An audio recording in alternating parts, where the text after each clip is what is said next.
Halo, jumpa lagi di channel Welinas Bayang Official. Terima kasih buat kamu yang sudah berpartisipasi dalam tryout gratis yang diadakan 4 November 2020 yang lalu. Cukup banyak sekali pesertanya dan semoga TO ini membantu persiapan kamu yang mau UKOM pada tanggal 7, 8, 9 November 2020 ini. Nah, saya mohon maaf ya karena tidak sempat untuk membahas satu persatu semua soal-soal yang sudah disajikan dalam tryout gratis.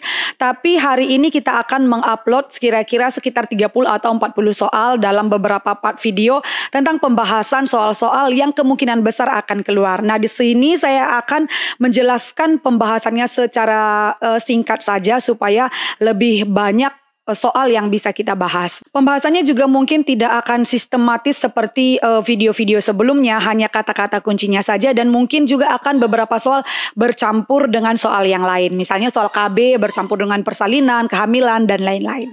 Urutan soalnya juga mungkin akan berbeda dengan yang disajikan di tryout gratis. Nah, seperti biasa bagi kamu yang belum tekan tombol subscribe,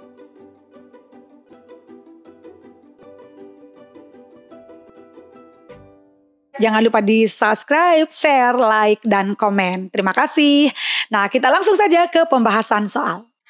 Oke, untuk soal nomor 1, seorang perempuan umur 45 tahun datang ke PPM mengeluh terlambat haid.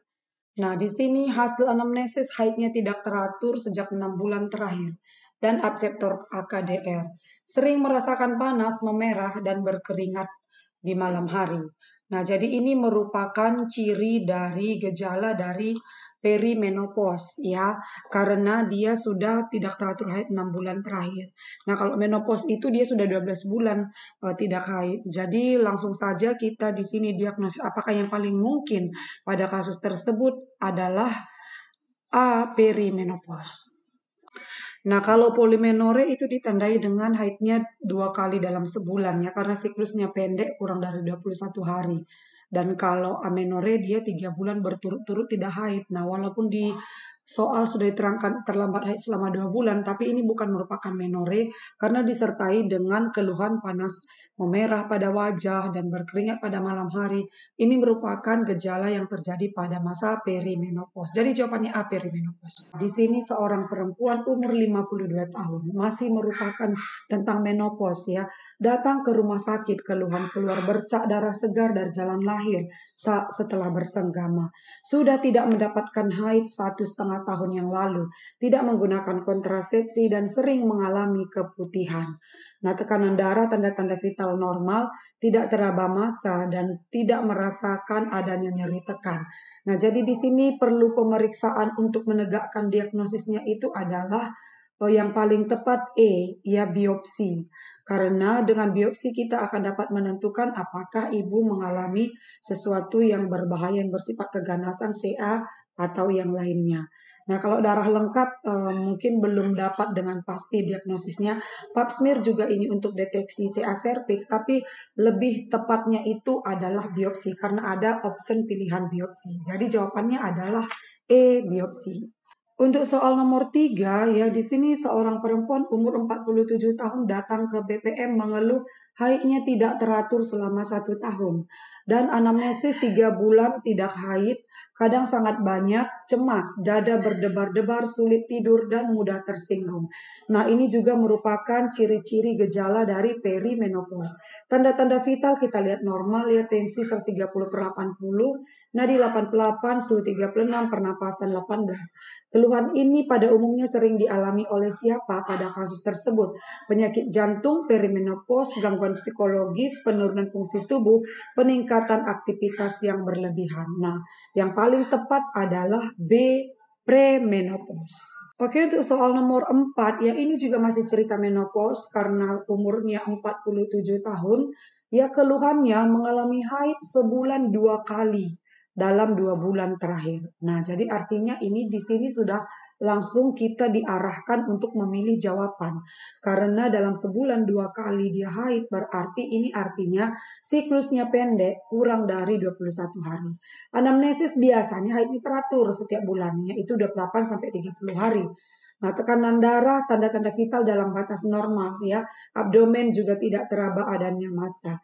Jadi diagnosis yang paling mungkin untuk kasus tersebut adalah amenorrhagi, B metrorrhagi, C polimenore, D oligomenore, E hipomenore. Nah, karena dia diterangkan 2 kali dalam sebulan, maka yang paling tepat itu adalah C polimenore. Oke, untuk soal nomor 5, ya di sini tentang pelayanan kebidanan komunitas. Ya, bidan melakukan pengkajian pada desa binaan. Data diperoleh banyak perempuan yang menjadi PSK sekitar 40% dari usia reproduktif, sehingga banyak yang terjadi ataupun terkena IMS, infeksi menular seksual, bahkan blenorre. Masyarakat berpikir kondisi tersebut adalah hal biasa karena pelaku merupakan pahlawan keluarga. Tindakan apakah yang paling tepat pada kasus tersebut? Nah, saya terangkan sedikit ya. Kalau tentang kebidanan komunitas, kalau kita menemukan masalah perilaku, maka yang paling tepat itu adalah untuk melakukan pendekatan dengan tokoh masyarakat. Dan kalau masalahnya itu adalah tentang pengetahuan, maka kita perlu melakukan penyuluhan ataupun edukasi. Dan kalau misalnya masalahnya itu karena kemiskinan, maka kita perlu melakukan pemberdayaan ekonomi. Nah, pada soal ini masalahnya ini adalah tentang pola pikir ataupun perilaku. Nah, jadi di sini yang paling tepat ataupun yang paling bisa kita lakukan untuk merubah perilaku itu adalah option B, ya, pendekatan dengan tokoh masyarakat. Untuk nomor 6, ya di sini juga masih cerita menopause, ya, perempuan 48 tahun ke posyandu. Keluhannya menstruasinya sangat banyak, anamnesisnya pusing, lemas, dan menstruasi selama 10 hari. Siklus haid tidak teratur 2-3 bulan. Nah, jadi ini juga merupakan perimenopause. Ya, sulit tidur, gelisah, abseptor AKDR, dan tanda-tanda vital masih dalam batas normal.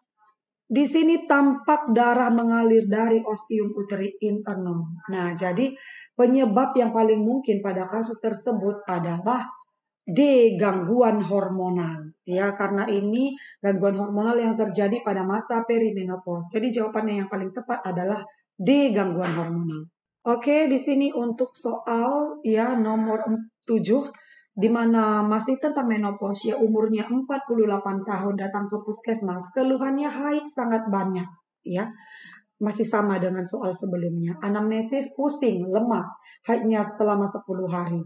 Ini juga abseptor AKDR. Nah, tapi tanda-tanda vital kita melihat tekanan darah sudah drop, ya, 90/60. Yang lain masih normal. Dan abdomen tidak teraba massa. Ada keterangan darah mengalir dari ostium uteri internum. Dan pemeriksaan lab HB-nya 8 gram per sen. Sudah hampir anemi berat, ya. Kalau 7 sudah anemi berat. Nah, jadi tindakan awal yang paling tepat pada kasus tersebut adalah B, pasang infus. Nah, kalau asuhan di sini kita akan melakukan rujukan ke rumah sakit, ya, karena ini terjadi di puskesmas. Tapi karena yang ditanya tindakan awal, maka yang paling tepat adalah B, pasang infus. Oke, untuk soal nomor 8 ini juga masih menopause, ya, umur 50 tahun ke puskesmas mengeluh keputihan. Nah, anamnesisnya tidak gatal dan keputihannya encer dan tidak berbau. Dan juga tidak haid sejak 2 tahun. Nah, artinya berarti ini sebenarnya sudah menopause, ya, karena sudah 2 tahun tidak haid. Hasil pemeriksaan tanda-tanda vitalnya normal, abdomen tidak teraba massa, dan tidak merasa nyeri tekan. Nah, pemeriksaan apakah yang diperlukan untuk menegakkan diagnosis pada kasus tersebut?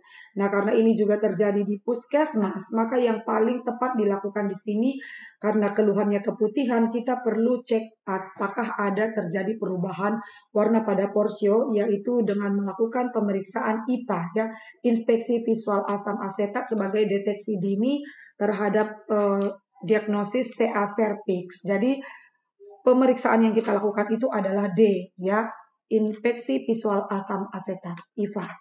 Oke, untuk nomor 9 ya di sini juga kebidanan komunitas. Ya, berdasarkan hasil survei pada sebuah desa, didapatkan data bahwa 65% wanita usia subur desa tersebut memiliki faktor resiko kanker serviks. Namun dari data cakupan, pemeriksaan IVA tes hanya 5% yang berpartisipasi. Sebagian besar WUS tidak berpartisipasi karena tidak mengetahui tentang IVA tes dan tidak punya biaya ke puskesmas. Nah, jadi di sini ada kata kunci tidak mengetahui tentang IVA tes. Jadi artinya permasalahan komunitas di sini adalah tentang pengetahuan. Nah, jadi kalau tentang pengetahuan maka tindakan atau asuhan yang kita berikan itu adalah penyuluhan ataupun edukasi. Ya, jadi jawabannya untuk soal 9 ini adalah A, edukasi. Untuk soal nomor 10 ya ini tentang menopause juga, perempuan umur 50 tahun datang ke puskesmas keluhannya cepat lelah. Nah, jadi dia cepat lelah. Kemudian anamnesis sering merasa haus, sering buang air kecil terutama malam hari. Berat badan turun ekstrim. Nah, ini menjadi salah satu kunci kita untuk menentukan pilihan jawaban. Nah, hasil pemeriksaan konjungtiva merah muda, tekanan darah 140/80, nadi 84 kali per menit, suhu 36,8, berat badan 54 kilo sebelumnya 65 kilo. Jadi cukup drastis penurunannya. Diagnosis yang paling mungkin ya A. infeksi saluran kemih, B. diabetes mellitus, C. hipertensi, D. nokturia, E. anemia. Nah, jadi yang paling mungkin dari keluhan ini karena keluhannya cepat lelah, ya kemudian berat badan turun drastis, disertai lagi dengan tekanan darah yang meningkat. Nah, ini merupakan ciri-ciri dari diabetes mellitus. Jadi jawabannya adalah B. Bukan hipertensi. Hipertensi ini hanya merupakan gejala penyerta ya. Memang DM ini selalu biasanya disertai dengan hipertensi dan juga nokturia ini sering buang air kecil. Ini juga salah satu yang gejala yang terjadi pada DM ya. Jadi jawabannya di sini adalah B, diabetes mellitus.